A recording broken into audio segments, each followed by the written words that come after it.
Alright, this is the review for Unit 6 test for the 8th grade. I'm saying that just so that I can watch the video and know. Alright, there are 12 questions.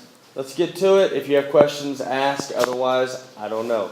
I can tell you that all 12 questions, every single one of them either deals with Pythagorean theorem or irregular square roots. All of them come from those two categories. So you have to be able to do those two things. Alright, so starting out, the square root of 238 comes between which two whole numbers? 15 and 16. Alright, now if you're not super smart like that, you can't just pop it out. What you're going to want to do is you'll want to come up with whole numbers. Alright, you can start with 12. And you're going to square these whole numbers. So what is 12 squared? 6. 144. That's not big enough. So 13 squared is 169. 14 squared, 196. 15 squared, 225.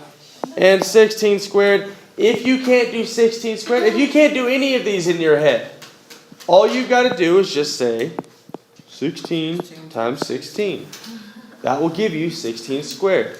Alright, so that's 36, 96.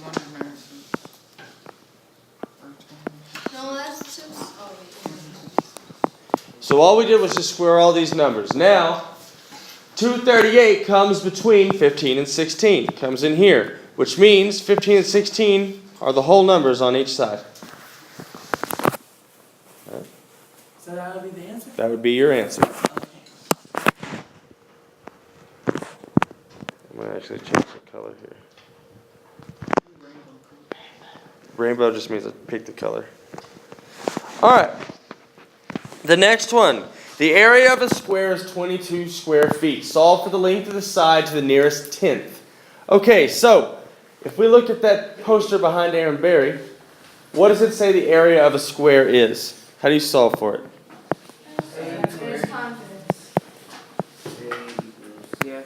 Area equals s squared, or side squared. So, we know the area is 22. So how would I solve for s? 22 divided times. What number times itself equals 22? What does that sound like? 11. It's square root. So s will be equal to the square root of 22. Now it wants you to actually solve this out to the nearest tenth. Alright? So, let me zoom out. Give us a little bit more room. What two numbers does the square root of 22 going to come between? 4 and 5. Because 4 squared is 16, 5 squared is 25. Now, you should be able to solve this to the nearest tenth, but I'm going to give you a shortcut.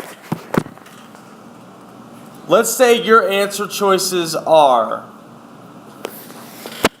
we'll say, and this isn't exact, say you got 3.8, 4.2, 4.7, and 5.3. Alright, now, which two answer choices could we take off right away? 3.8 and 5.3, because we already said that it's going to be somewhere in between 4 and 5. So these answer choices are out. Now, square root of 22, is that going to be closer to 16 or 25? It's going to be closer to the 25 or closer to the 5. So which one is most 98% sure is our answer? 4.7. The reason I'm giving you that shortcut is that saves you time. You don't actually have to do any of the math, really. You just got to look and say, okay, well, it's going to be closer to 5. That means it's 4.7. All right? Keeps you from having to do the squaring. Do it. Like 4.6 and 4.8. Those aren't answer choices. So, do what? If they are, I'm telling you that they're not going to be. All right. Number 3. Number 3 is a very hard problem that cannot be done without a calculator. So, this is my chance to see which of you study. The answer to number 3 is 90.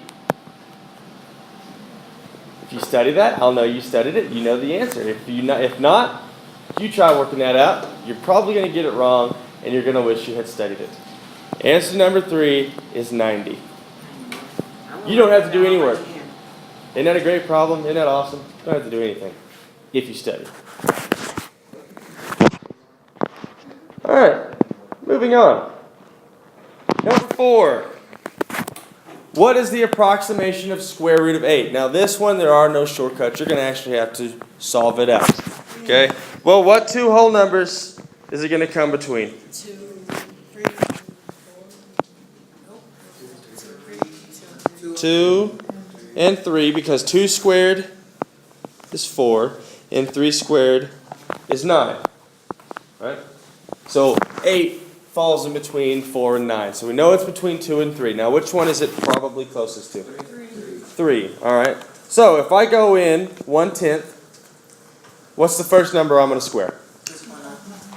2.9. And so we just need to square it. 2.9 times 2.9.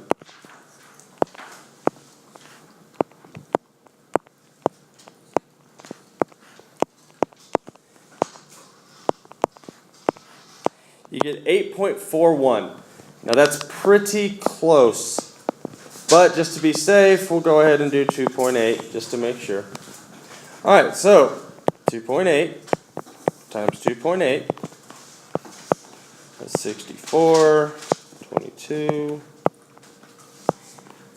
15, and 5.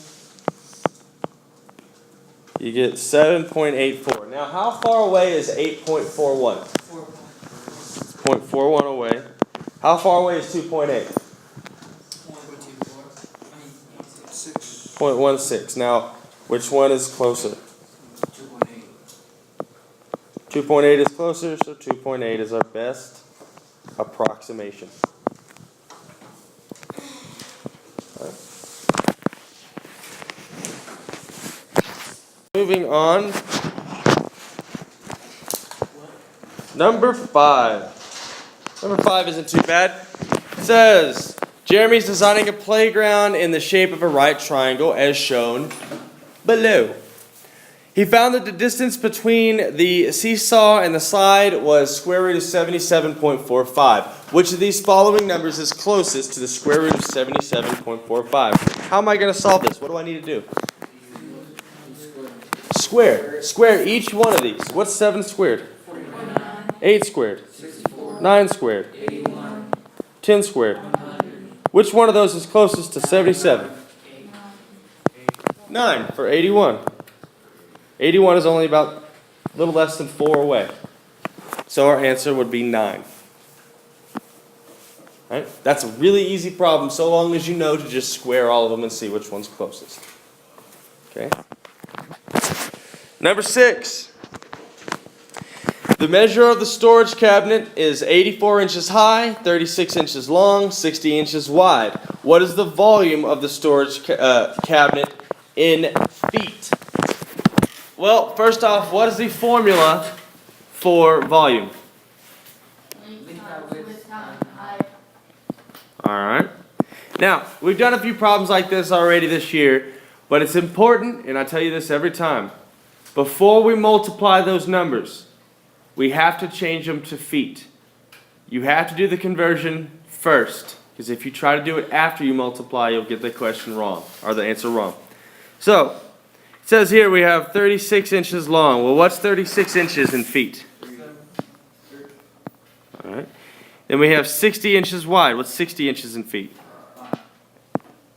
And finally, our height is 84. What's 84? 7. So, all we did, if you were curious, is we just divided everything by 12. Alright, well 3 times 5 is 15. 15 times 7 is 105. That's our volume. Alright, number 7. Looking at it, what do you think we're going to be doing? Just looking at it. That one thing, that one big triangle. That P word, Pythagorean theorem. You're gonna have to learn it because it's one of the questions. What? Alright, the apartment complex stretched a string of decorative floats diagonally across the pool as shown below. What is the length of the string of floaties? Alright, so we have a triangle. We can see the right triangle right there. Since this length is 20, we know that this length is going to be 20. So we're doing Pythagorean theorem. A squared plus B squared equals C squared. Well, what's my A? 15 squared. My B is 20 squared. And then C is actually that rope that we're trying to find. Well, 15 squared, or 15 times 15, is 225. And 20 squared is 400. Add those together, you get 625 equals C squared. So C is equal to the square root of 625. Now, some of you can do that in your head, and that's awesome. Most of you cannot, and that's fine, because what you're going to do now is just take your answer choices and square them until you get 625. So if I say 25 times 25,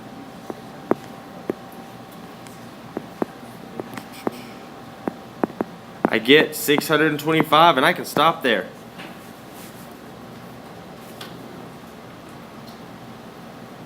Pythagorean theorem. Alright. Number 8. Which rational number below is greater than 3 and less than 4? Well, what is 16 over 4? What does that equal to?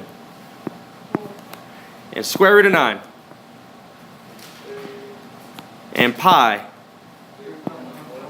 3.14 some. Alright.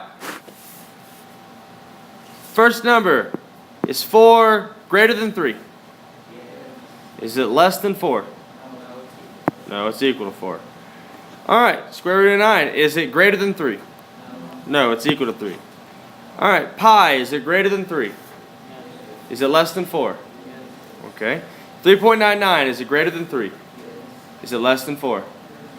Alright, so between these two, which one is my right answer? 3.99. Why is pi not correct? Because it just spits out random numbers, it's not repeating. Which means, why does it not fit for this? It goes It's wrong. irrational. It is irrational. If we look back in the question, it wants a rational number.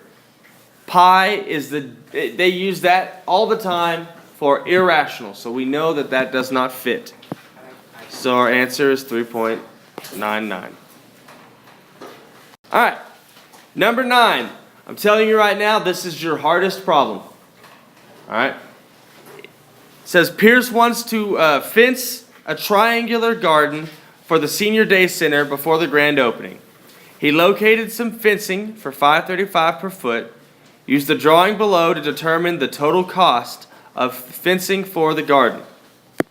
Now, we're talking about fencing, which means what measurement are we probably looking for? Perimeter. We want the distance all the way around. To get perimeter, we have to add up all the sides, but unfortunately, we're missing this side. So our first step, and you might want to write this down to study, your first step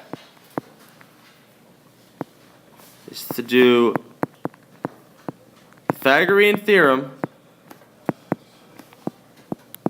to solve the missing side.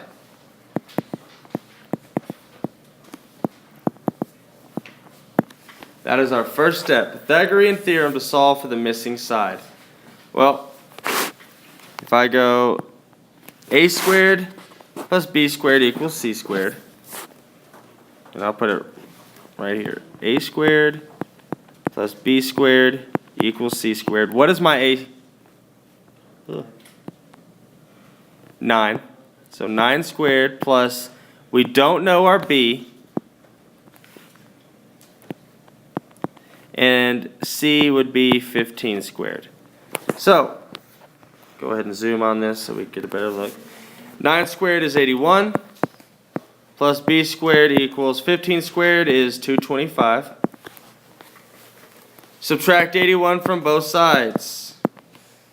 You get b squared is equal to 144, which means b is equal to 12. You got to do the square root. So, on our missing side, we now know that it is 12. Second step.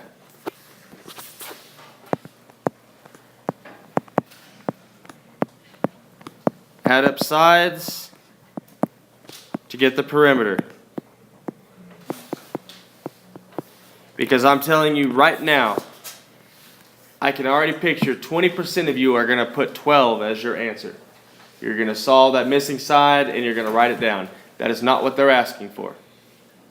All right, so we got to solve for perimeter. What's 9 plus 12? 21 plus 15? So 36 is our perimeter.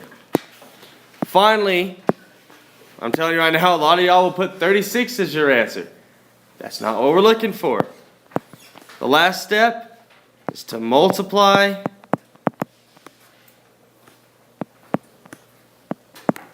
the perimeter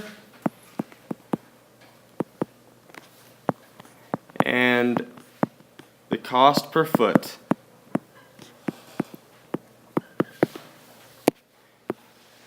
Because they're looking for the total cost of the fence.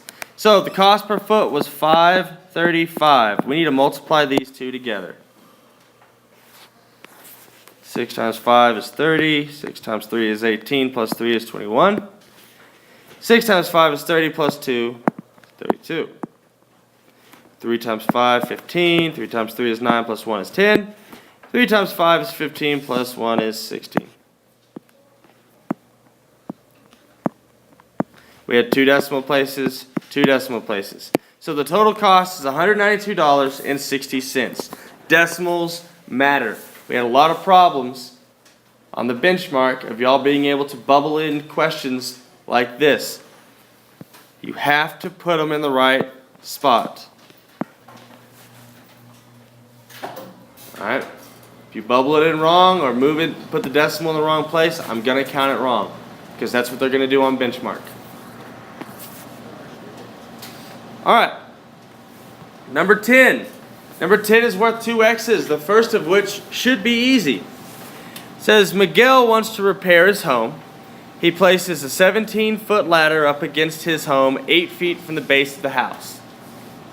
In the drawing below, label the length of the ladder. Whoa, what is the length of the ladder?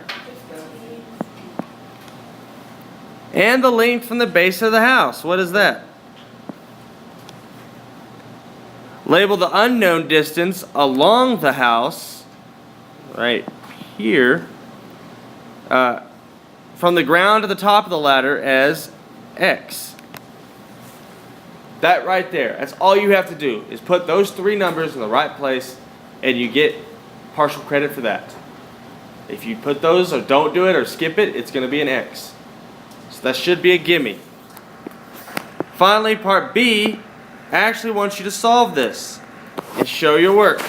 So, again, it's Pythagorean theorem. So a squared plus b squared equals c squared. Our a is 8. B squared is our x that we don't know. And then finally, 17 squared. So 8 squared is 64.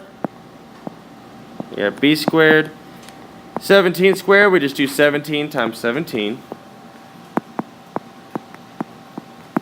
You get 289. Subtract 64 from both sides. You get b squared is equal to 225, which means b is equal to square root of 225, which is 15. There you go. Questions on that one? Alright. Easiest problem on the test. Hope you guys are ready for this one. Austin Middle School is planning to build a straight walking path from the parking lot to the new flagpole. The planning committee completed some preliminary measuring and sketched the diagram below. The committee then calculated that the path would be approximately 47.17 yards long. None of that matters. None of what I just read matters at all. The question that they're asking you is, state the theorem that could be used to confirm the committee's calculations are correct. Well, considering I've only ever taught you one theorem, what could that theorem be? Pythagorean theorem. If you put a squared plus b squared equals c squared, I'm going to count it wrong. That is the Pythagorean theorem. I'm glad you've memorized it, but you have got to learn this word. Pythagorean theorem. If you need help remembering it, Pyth, Ag, Orion, like Korean. Pyth, Ag, Orion.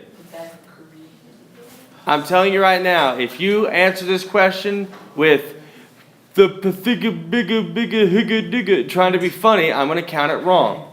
Because I don't think it's funny. I've heard the jokes. I've heard y'all mispronounce it on purpose and giggle.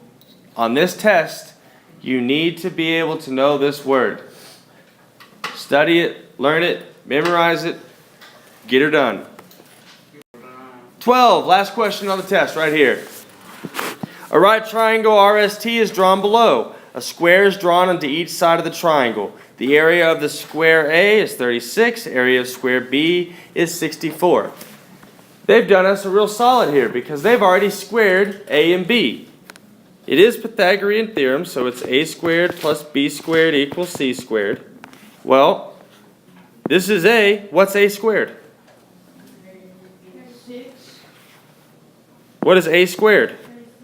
36. What is b squared? 64. They already did that for us.